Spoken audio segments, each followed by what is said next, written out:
Here's something that might surprise you. Our modern obsession with celebrity worship actually mirrors an ancient pattern where people turned grief-stricken memorials into full-blown religious idols. The psychology behind it is absolutely fascinating. That's such an intriguing connection. What exactly led you to make that comparison? Well, it starts with this deeply human moment.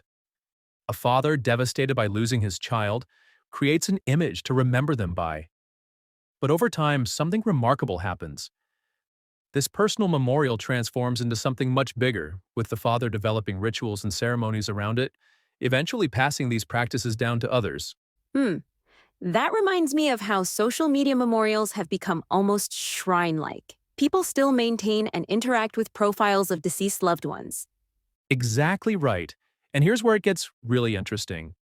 The text describes how these personal customs gradually became hardened into tradition and eventually into law. You know how they say it takes about 66 days to form a habit? Well, imagine that process happening on a societal scale. So you're saying these private acts of remembrance actually evolved into formalized systems of worship? That's quite a transformation. And what's fascinating is the role that artists played in this process. They would create these incredibly beautiful likenesses of rulers for people who lived too far away to see them in person. These weren't just simple portraits, they were deliberately enhanced, idealized versions designed to inspire awe. That makes me think about how modern celebrities have entire teams dedicated to crafting their public image. Exactly. Just like those ancient artists who enhanced their rulers' images, we now have PR teams, photographers, and social media managers all working to create these perfect personas. The text actually calls it a snare for life, where people end up attributing divine qualities to what are essentially just well-crafted materials. That's actually quite disturbing when you think about it. How do you think this relates to our current celebrity culture? Well, studies show that about 15% of people experience what psychologists call celebrity worship syndrome, where they develop intense, almost religious attachments to public figures they've never met. It's remarkably similar to how these ancient people began treating human-made images as divine.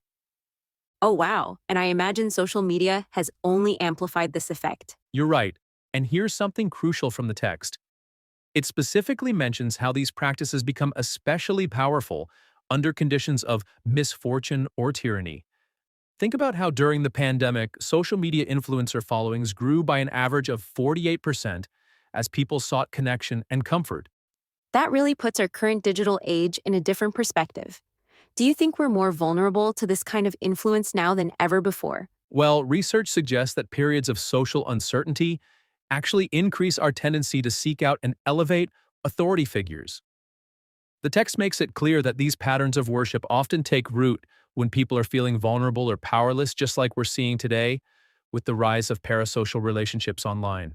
So what you're saying is that we haven't really evolved past these ancient patterns, we've just digitized them. Exactly, but here's the hopeful part.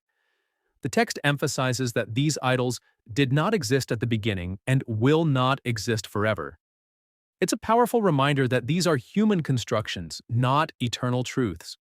Understanding these patterns gives us the power to recognize and potentially break free from them. That's actually quite empowering when you think about it that way. And that's really the key takeaway, whether we're talking about ancient idols or modern influencers. Being aware of these fundamental human tendencies toward idealization and worship can help us maintain a healthier perspective. It's about finding that balance between appreciation and deification.